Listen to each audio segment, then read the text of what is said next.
My name's David Coleman. I was in the Royal Air Force from 1957 to 69, finishing up flying Victors. I'm now a tour guide here at the RAF Museum Cosford, and I take people around the Cold War Museum and introduce them to the 3 V-bombers that we've got here, with the preference being on, obviously, the Victor, having flown it for nearly 7 years.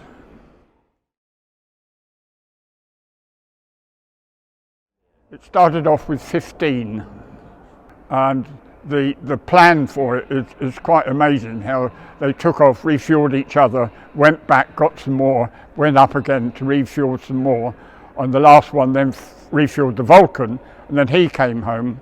And it's said that the original plan was drawn up on the back of a cigarette packet.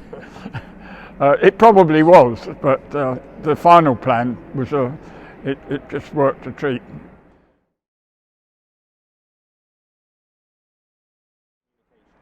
It's formation flying, and in training you always practice formation flying.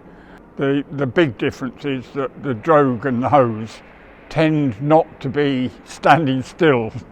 They do tend to go round and round in circles occasionally. I've never actually done myself as a pilot refueling. I've been the co-pilot and been sitting at the front seat whilst it's been going on.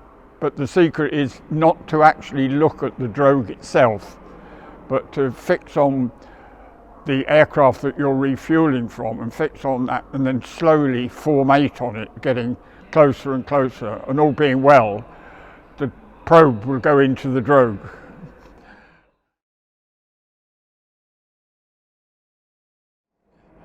The autopilot tends to be a perfectionist, and if you set up a heading for the autopilot to fly, it will tend to stick on that. Now, if the refueling aircraft drifts off a little bit, the autopilot won't go with him.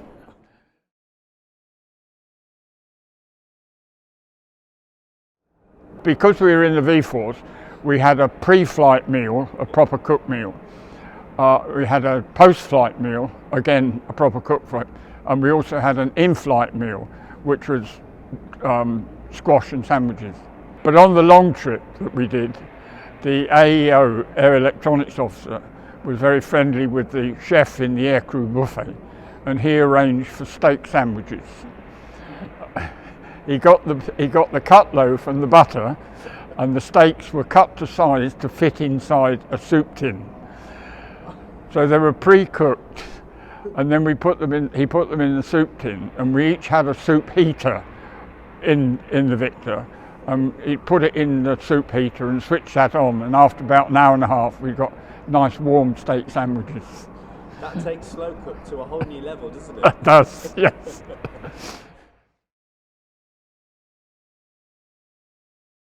No, not that I know of, no. I mean, example, the Victor was such a brilliant aeroplane. Everything it was asked to do, it did.